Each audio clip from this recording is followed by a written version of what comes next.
New at 6. It was 1 year ago today, the final U.S. evacuation flight left Afghanistan, marking the end of the long U.S. war there and what Biden administration critics called a chaotic, poorly planned exit. In the days leading up to that, video footage captured the desperation by many to get out of Afghanistan before a total Taliban takeover, especially those Afghans who worked as allies with the U.S. government. WPTV's Meghan McRoberts spent the last year staying in touch with an Afghan man who worked with a local veteran to gauge what life has been like for him as one of thousands still waiting for the chance to evacuate. At all. We're hiding ourselves in the basement. In the days after the United States' final evacuation flight from Afghanistan, Afghan allies to the U.S. told us their lives quickly changed for the worse. I don't understand why they did leave us behind. We spoke with this man last year, a husband and father of 6 who were not identifying for his safety. Now he says it's no longer safe to do any other interviews.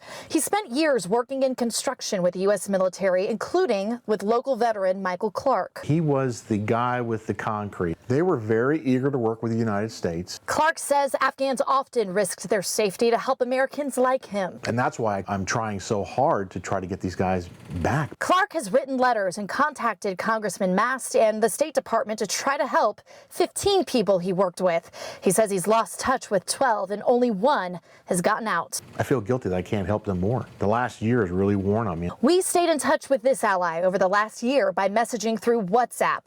Immediately last August telling me security is not good and they have not received any messages from the U.S. government.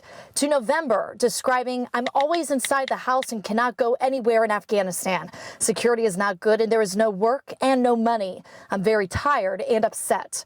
Days before Christmas, still no good news. I do not have a suitable place to live. My economic situation is very bad. He waited 6 months for a special immigrant visa to be approved as the State Department dealt with enormous backlogs. At one point reporting more than 74,000 applications, not including family members, were needing review, according to the Association of Wartime Allies. A year later, he still can't secure a safe path to evacuate and is trying to get on a State Department evacuation list or find help from charity. Just this month, telling me Taliban members are trying to kill the people.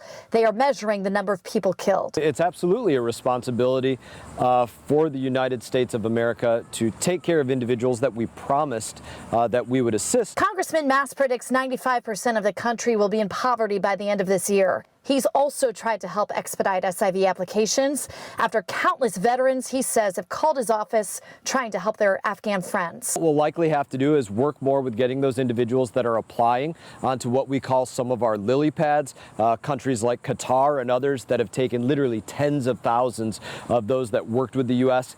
into their country while they're being vetted. But still, even if allies get on an evacuation list, the documents they must carry don't guarantee a safe journey. That's the exact same documentation that the Taliban is looking for to target individuals that they will very literally kill.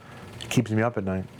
According to the Association of Wartime Allies, it could take almost 18 years to bring all Afghan SIV allies to safety. Keep in mind that is almost exactly as long as the recent war in Afghanistan.